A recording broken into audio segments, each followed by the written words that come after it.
Then I watched him with Tua. Okay. And then I watched him show the world this is who we need to be watching, Tua Tagovailoa, right? You had a great season even with Tua that 1 year. No takers on you guys. That was good. Then the second season came out. You got hurt. He went on sleep on the field. You guys pretty much got figured out. You did nothing when you actually played last year. And that's because defenses have figured you out. You're a body catcher. You don't use these, little boy. And it has been figured out. And man, ain't it crazy how the fastest person in the NFL is the most frustrated receiver in the NFL. And I wonder why. You're not a route runner. Tua's not a good quarterback. That combination just doesn't mix. You, coach, your offense reminds me of something very similar, college-minded type of way, but in a way that got figured out quickly and it got smashed even faster. Oh, that's right. You remind me of Chip Kelly. Yeah, you're not going to last here very long. I told y'all Mike McDaniel's last year is this year, right? Okay, we'll keep that in mind. This was bad. Now, on to the other story, right? Because that first story still remains the same. I've left Josh Allen alone, okay, just to deal with Miami all season because this is going to be fun. Now, the other side of the story. Anthony Richardson's been in the league 2-3 years. Anthony Richardson is absolutely horrible. I've said it since I've seen this kid play football, okay? I won't go as far to say such a thing of Caleb Williams. I've seen flash. He had 3,500 passing yards last year. Hopefully this debacle of a immature essence he displayed while he was losing changes because you were not a leader for the Chicago Bears at all. And I think they kind of quit on you because you look like you quit on them.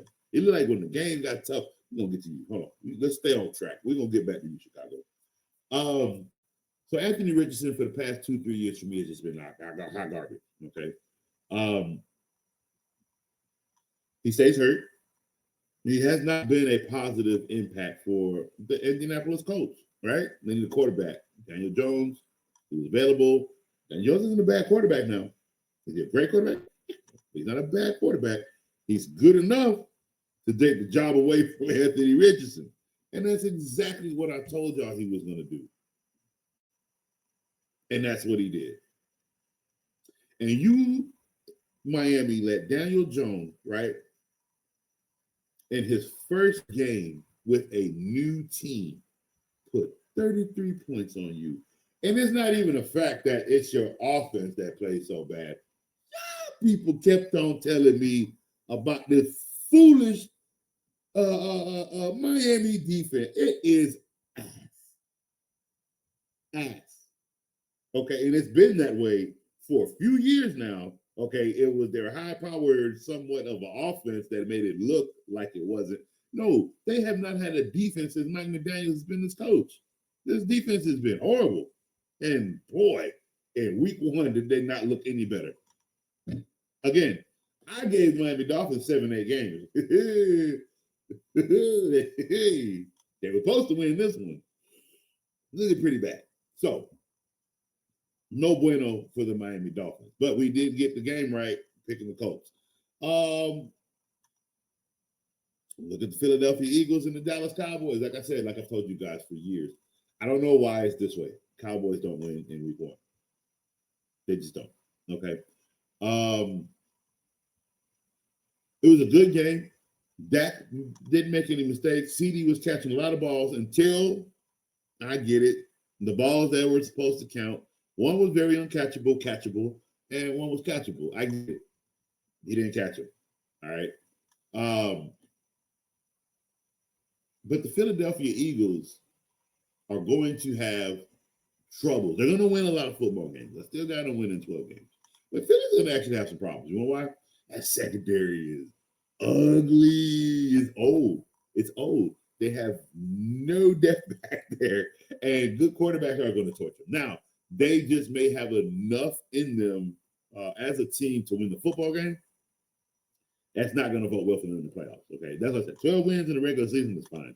That's not going to translate when it comes time in the playoffs where that secondary gets right now. Unless they can answer that secondary issue via trades here before the trade deadline, but it's looking pretty bad in that secondary. But again, they should be good enough to win 12 games and at least get into the playoffs. Cowboys, I had them losing this game anyway.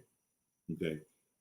So this does nothing to the schedule that I have for them. I still have them winning 9 games. If they can still look at, because now one thing I do have to say, I was very impressed with the way Dallas offensively was able to move the ball, especially on this Eagles defense. Running the ball, no, that guy stopped. I get it. Javonte Williams had 2 touchdowns. You got to remember, those touchdowns were literally on the 1-yard line. He only had like what? I barely think he had 70 yards, 50 yards. But he was able to score 2 touchdowns. Defensively, Dallas they still look to me average to below average.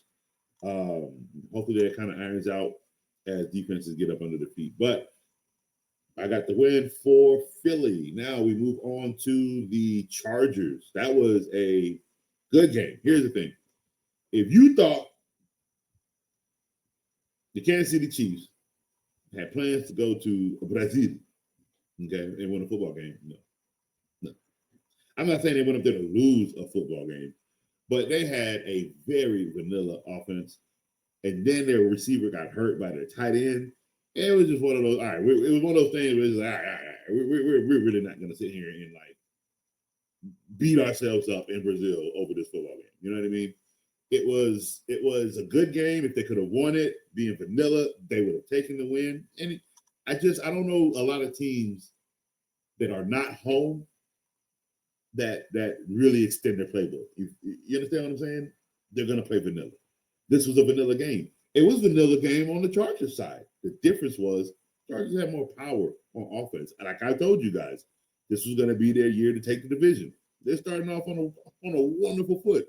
Where my boy at?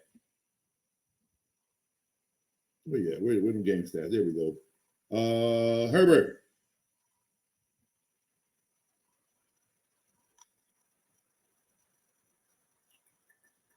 We got Chargers. All right, Herbert was 25 for 34 for 318 yards, 3 touchdowns, no interceptions. He did, mind you, he has to play against this same team in the division, and he's been doing it since him and Patrick Mahomes have been together. And who's always had the upper hand in this? Patrick Mahomes by a landslide, okay? Especially the last couple of years when Justin Herbert has not played up to par. You understand? So now he has a coach that he's been with for 2 years now. This is the second year with this coach, all right?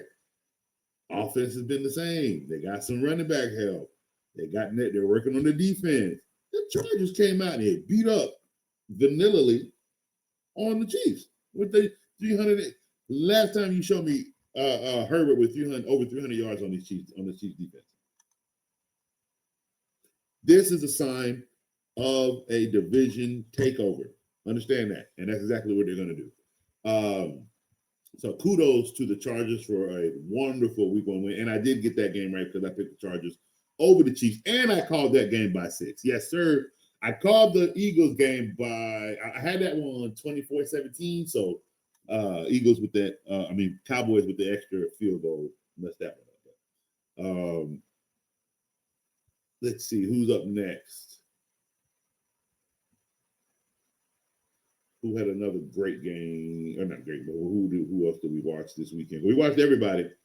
We watched Cardinals and the Saints. That was actually a really good game. Now, again, the way I looked at it was I did not see Spencer Rattler coming out for the Saints and winning the football game. I did see the one that ran around in a circle. I saw him doing that and winning this game in week 1, like he usually does, throwing up probably 33 points in fantasy, like he usually does in week 1. Connor did look good this week. Let me see something. Where's this box score?